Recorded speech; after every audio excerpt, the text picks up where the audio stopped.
Hello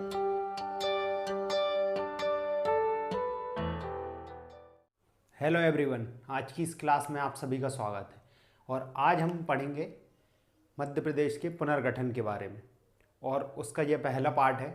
इससे पूर्व हमने उसका रिव्यू लिया था कि किस प्रकार कि पूरा मध्य प्रदेश मतलब प्राचीन काल से वर्तमान तक 52 जिले कैसे निर्माण हुए, वो ओवरव्यू था। अब इसका गहन अध्ययन करेंगे वन बाय वन कि यह प्राचीन काल से ब्रिटिश काल तक कैसा था, ब्रिटिश काल से स्वतंत्रता के पूर्व तक कैसा था, और स्वतंत्रता के बाद फिर 1956 में पुनर्गठन के बाद, फिर 2000 में पुनर्गठन के बाद, और अंततः फिर जो जिलों के निर्माण हुए 2000 के बाद, 2003, 13, 18, इनमें जो 52 जिले बने पूरे समस्त जिलों को हम वन बाय वन पढ़ेंगे। तो आज हम पढ़ने वाले हैं प्राचीन काल से ब्रिटिश काल तक।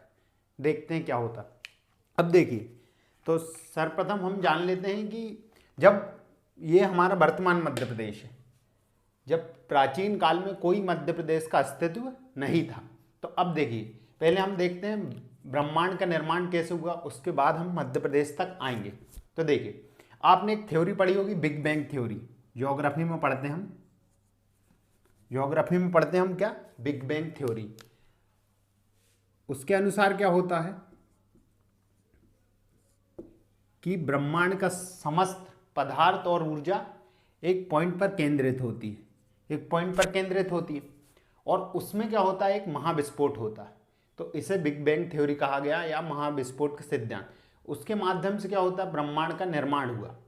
वो पदार्थ फैले और ऊर्जा फैली, उससे ब्रह्मांड का निर्माण हुआ। और उससे ही क्या हुआ, अब बिग बैंग थ्योरी, ब्रह्मांड का निर्माण हुआ। ब्रह्मांड का निर्माण होता है, और ब्रह्मांड के निर्माण में किसका निर्माण होता है, आकाशगंगा या गैलेक्सी।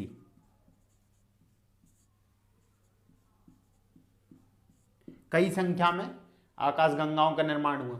उसमें से एक हमारी क्या थी, दूध मेखला।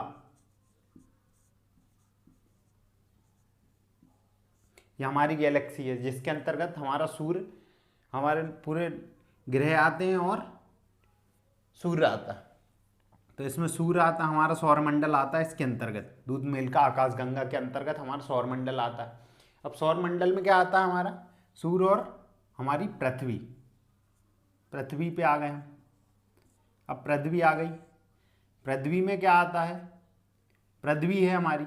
अब पृथ्वी में क्या था, पृथ्वी में एक महाद्वीप था, महामहाद्वीप बहुत बड़ा, जिसको हम पेंजिया कहते थे, जो चारों तरफ से पानी से घिरा हुआ था। और वो पेंजिया महाद्वीप जब टूटने के बाद हमारे 7 महाद्वीपों में बदल गया। और वो 7 महाद्वीप जो हम अभी वर्तमान में देखते हैं, ऑस्ट्रेलिया, अमेरिका, उत्तरी अमेरिका, दक्षिणी अमेरिका, अंटार्कटिका, एशिया, तो उनमें से एक क्या था हमारा, एशिया। इस तरह एशिया महाद्वीप का निर्माण हुआ। तो हम किस पे आ गए, महाद्वीप पे आ गए। अब देखिए, जो एशिया महाद्वीप है, ऐसी हर महाद्वीप में क्या हुआ, इनमें जीवन की उत्पत्ति आई, पेड़ पौधे लगे। अब मनुष्य, पहले क्या था, चिंपैंजी, बंदर आए, फिर क्या हुआ, मनुष्य आया। तो उसने क्या सीखा, रहना। पहले क्या सीखेगा वो, खाना सीखा, उनने आग जलाना सीखा, रहना सीखा, निवास का इस्तेमाल करा, और फिर खेती सीखी। खेती पहले कैसे करते थे, स्थानांतरित या झूम कृषि कहते हैं जिसको, मतलब मौसम के हिसाब से परती भूमि छोड़ दिया करते थे, फिर दूसरे स्थान पे जाकर रहा करते थे। फिर उन्होंने क्या करा, नदियों के किनारे रहना शुरू कर दिए। उसके माध्यम से क्या करते थे वो, फिर बस्तियां बसाने लगे, बस्तियां बसाई उन्होंने। फिर विभिन्न समुदाय हो गए कि जैसे इस बस्ती के लोग इस तरह का रहन सहन, खाना पीना ऐसा होता था, फिर अलग बस्तियां बसने लगी। ऐसे करके क्या, ग्राम का निर्माण हुआ। ग्राम से क्या हुआ, फिर जनपद हुई, फिर महाजनपद हुई, फिर ऐसे सीमाएं तय करने लगी। तो इस पर जैसे एशिया महाद्वीप है, अब इसमें फिर क्या हुआ, सीमाएं तय होने लगी। राजा महाराजा ये सब आए, इन्होंने क्या करा, फिर सीमाएं तय कर दी और देश का निर्माण कर दिया। तो इस तरह हमारा भारत का निर्माण हुआ। किस पे आ गए हम, भारत पर। अब भारत है, अब भारत के अंतर्गत हम क्या पढ़ेंगे, मध्य प्रदेश का निर्माण कैसे हुआ। तो ये आपको पूरी कथा समझ में आ गई होगी कि किस प्रकार ब्रह्मांड से हम भारत तक आए। अब भारत से हम मध्य प्रदेश को जानना है, मध्य प्रदेश को हम थोड़ा डिटेल में जानेंगे। ये तो एक कहानी थी जिसके माध्यम से हम समझ पाए हैं कि भाई कैसे मानव रहा होगा, स्थल होगा। भाई अब ब्रह्मांड है, उसमें महाद्वीप बटे हुए, तो स्थल तो सब जगह है। अब देश किसने बनाए? देश तो राजाओं, मानव बनाता है ना। मानव ने अपने सीमाएं निर्धारण कर ली कि हाँ इस सीमा में हमारा देश, इस सीमा में हमारा देश। तो उसी प्रकार हमारा देश भारत था, अखंड भारत। अब उसमें सीमाएं कैसे बटी, वितरित की गई, अब वहाँ हम पढ़ेंगे। और पुनर्गठन में हम यही जानने वाले हैं कि किस तरह मध्य प्रदेश अस्तित्व में आया, फिर उसका गठन हुआ, फिर उसके बाद पुनर्गठन हुआ, फिर पुनः पुनर्गठन हुआ। अब देखिए, अब हम भारत देश पे आ गए। तो भारत देश में था प्राचीन काल में,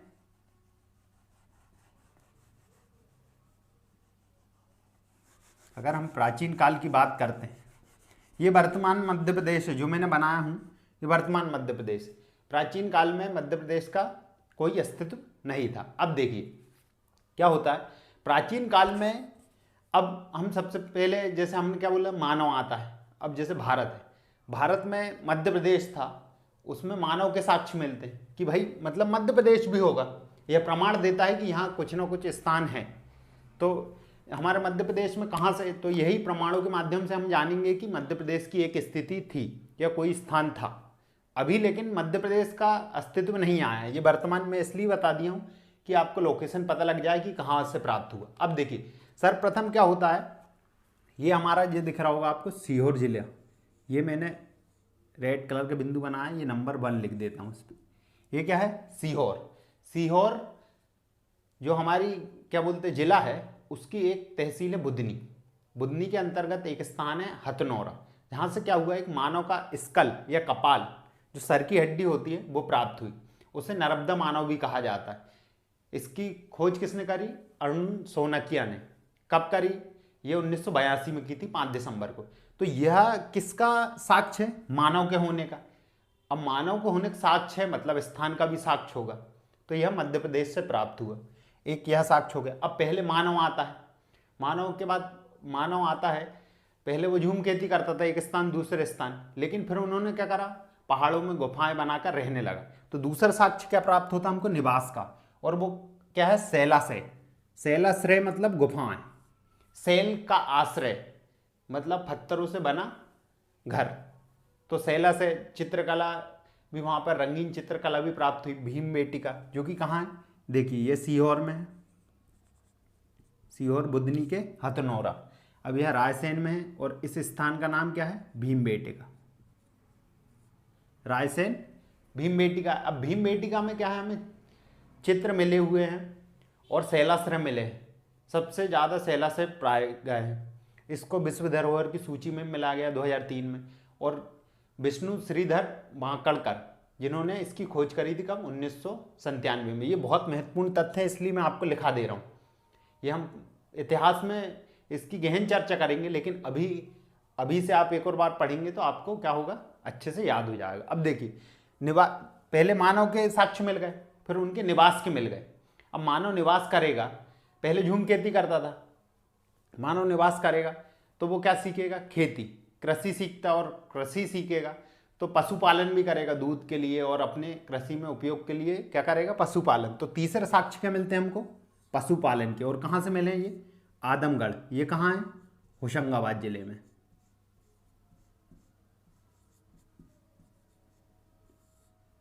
होशंगाबाद जिले में किसके साक्ष्य मिले हमें? पशुपालन और कृषि के साक्ष्य मिले। तो ये देखिए, ये मध्य प्रदेश के होने का प्रमाण है, ये सब साक्ष्य। तो अब इसी प्रकार हम आगे आते, तो ये प्राचीन काल है, जैसे मध्य पाषाण काल और पाषाण काल की प्राग ऐतिहासिक। ये आपका क्वेश्चन है कि आप पता करके आएंगे कि भीमबेटिका, आदमगढ़ और हमारा हथनौरा ये किस समय के, क्योंकि ये एमपीपीएससी में क्वेश्चन पूछ लिया जाता है किस समय का, मध्य पाषाण काल, नवपाषाण काल, जैसे आग की खोज कब हुई, नवपाषाण। तो ये आपको पता करना है, ये आपके लिए क्वेश्चन है। अब देखिए, जब हमने प्राचीन काल में देख लेते हैं, उसके बाद किस पे आते हैं हम? उसके बाद आते हैं हम वैदिक काल पे। वैदिक काल में क्या बताया गया? जो दक्षिणापथ था और रेवोत्तर, इसके रूप में किसको? मध्य प्रदेश की स्थिति को माना गया है। जैसे अब रेवोत्तर क्या है? रेवोत्तर, नर्मदा नदी को पहले रेवा नदी कहा जाता है। तो जो नर्मदा नदी बहती है अपनी, इसके उत्तर वाला भाग, उसे क्या कहते हैं? उसे मध्य प्रदेश की स्थिति समझा जाता था वैदिक काल में। उसके बाद हम किस पे आते हैं, हम आते हैं मनुस्मृति में। तो मनुस्मृति में जो हिमालय पर्वत था हमारा, जैसे यहाँ पर भारत बना ले हम, भारत में हिमालय इधर है, हिमालय और विंध्याचल पर्वत मध्य प्रदेश में, इन दोनों के बीच की स्थिति को मध्य प्रदेश की स्थिति या मध्य भारत समझा जाता था। अब देखिए हमने देख ली, अब ये क्या बोलते हैं वैदिक काल मनुस्मृति देख लिया। इससे पूर्व हम ऐतिहासिक काल के बाद ताम्र भी देख सकते थे। जैसे पाषाण काल में क्या था, नाबदा टोली, उसके बाद हमारा काय था, एरन, इन सब के भी साक्ष्य मिले। जैसे एरन हमारा सागर में हो गया, काय था हमारा उज्जैन में हो गया, ये ताम्र पाषाण काल। इसी इतिहास के विभिन्न हमें साक्ष्य प्राप्त हुए। लेकिन हम यहाँ पर कुछ महत्वपूर्ण पढ़ रहे हैं जिससे हमें स्थिति और लोकेशन का पता लग जाए कि मध्य प्रदेश था, पर मध्य प्रदेश का भी कोई अस्तित्व नहीं है। बस यह स्थान है जो हमें इसके प्रमाण देते हैं, जो साक्ष्य के रूप में प्रस्तुत है। अब देखिए इसके बाद हमने क्या पढ़ लिया था, मनुस्मृति। मनुस्मृति के बाद क्या आता है, जैसे ग्वालियर किला भी पता लगता है हमको, राजा सूरसेन ने इसकी निर्माण करवाया था ग्वालियर में, ग्वालियर का मिलता है। अब देखिए उसके बाद क्या, 6वीं शताब्दी आती, उसमें 2 ग्रंथ थे, भगवती सूत्र और आगुंतर निकाय। उनके अंतर्गत क्या था, 16 महाजनपदों का वर्णन था। तो 16 जो हमारा भारत का मैप बना सकता था मैं, लेकिन बनाया नहीं मैंने, ताकि मध्य प्रदेश के हमें लोकेशन याद रहे, क्योंकि ये मध्य प्रदेश से ही संबंधित है। अब देखिए जो 16 महाजनपद थी, उनमें से जो 2 महाजनपद थी चेदी और अवंती, उनका उल्लेख हमारे मध्य प्रदेश में मिलता है। चेदी जो बुंदेलखंड का क्षेत्र है ना जितना, उसके अंतर जो चेदी महाजनपद के अंतर्गत आता था। और ऐसी अवंती दूसरी जनपद थी, महाजनपद, जिसके अंतर्गत जो उज्जैन का क्षेत्र पूरा आता था, महेश्वर का। तो जो उसकी उत्तरी जनपद थी वो क्या थी हमारी, उज्जैनी। और जो दक्षिणी जनपद थी वो कौन थी, महेशमती। महेशमती बाहुबली वाला नहीं है, वो महेश्वर वाला है, जहाँ पे बाजीराव था ना, जो हमारे बाजीराव मस्तानी मूवी का, उनकी समाधि स्थल भी है। ये आप याद रख सकते हैं ये चीज़, ये तथ्य, क्योंकि पूछा जाता है।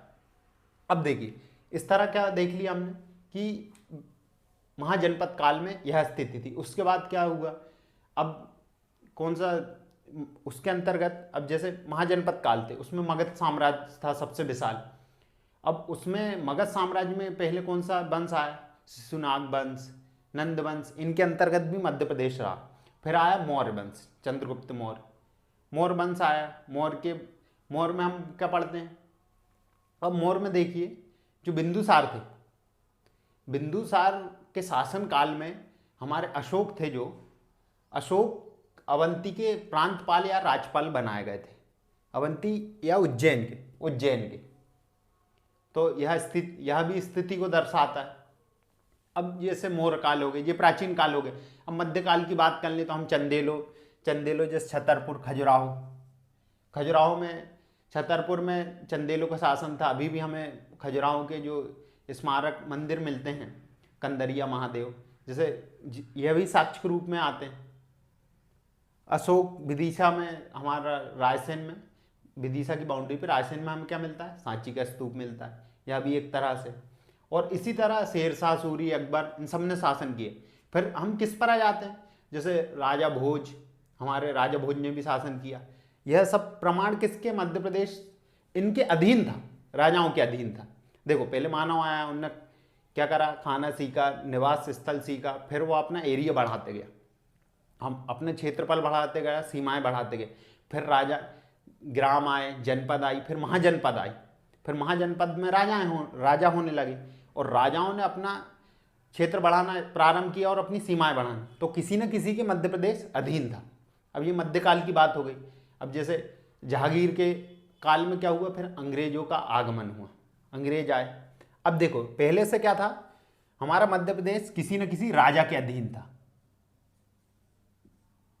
राजा के अधीन था। तो राजा के अधीन तो उन्हें क्या बोली जाती है, देसी रियासतें।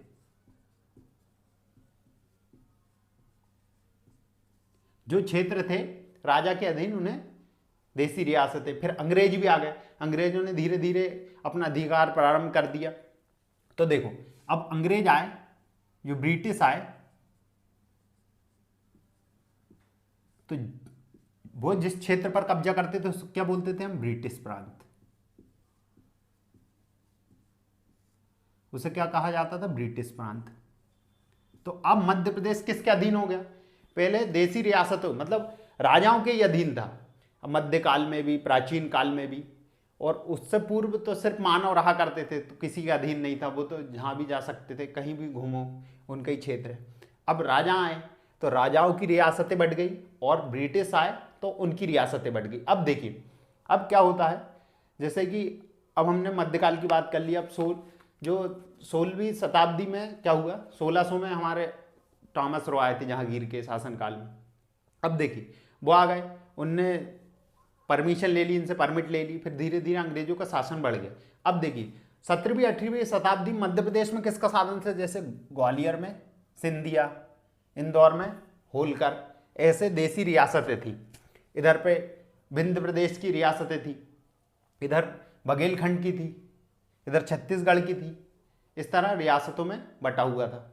अब देखें यहाँ पर क्या था, बरार का क्षेत्र था या विदर्भ का या नागपुर का, ये क्षेत्रों में सबके शासन थे। तो अब अंग्रेज आए तो अंग्रेजों ने अधिकार प्रारंभ किया, तो अब मध्य प्रदेश में किस किस के अधीन हो जाएगा, अभी मध्य प्रदेश का अस्तित्व नहीं आया। हम यह देख रहे हैं कि मध्य प्रदेश की स्थिति क्या थी, अभी प्राचीन काल से हम अंग्रेजों तक आए। अब देखिए अंग्रेजों ने क्या करा, जो रघुजी तृतीय थे मराठा पेशवा, उनकी मृत्यु के बाद इन्होंने क्या करा, इन्होंने करा है 11 दिसंबर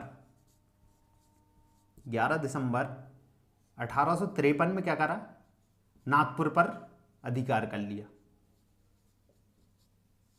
नागपुर पर अधिकार कर लिया, नागपुर यहाँ, नागपुर पर अधिकार कर लिया। नागपुर को हम दर्शा देते हैं, जैसे नागपुर मान लीजिए यहाँ। अब देखिए नागपुर पर अधिकार कर लिया, और 1854 में इन्होंने क्या करा, इन्होंने समस्त ये मध्य प्रदेश के पूर्वी दक्षिण पूर्वी भाग, जो दक्षिण पूर्वी भाग था, यहाँ से मान लीजिए आप, ये दक्षिण पूर्वी भाग पर पूरे पर कब्जा कर लिया या अधिकार कर लिया। अब इन्होंने क्या करा, 2 नवंबर 1861 को इसका नाम क्या दिया, सेंट्रल प्रोविंस, क्या नाम दिया, गठन करा सेंट्रल प्रोविंस का।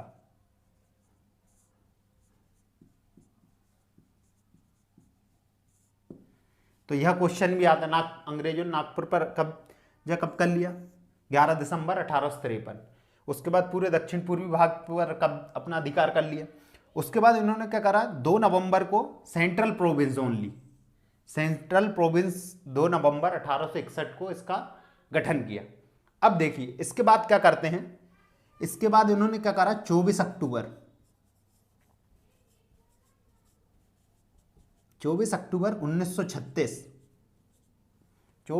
1936 को यहाँ था बरार का क्षेत्र। बरार का क्षेत्र क्या था, इन्होंने हैदराबाद से लिया और ये सेंट्रल प्रोविंस में मिला दिया। तो इस प्रकार सेंट्रल प्रोविंस और बरार का गठन हुआ, और इसे ही स्वतंत्रता के पूर्व मध्य प्रदेश माना जाता था। किसको, सेंट्रल प्रोविंस एंड बरार।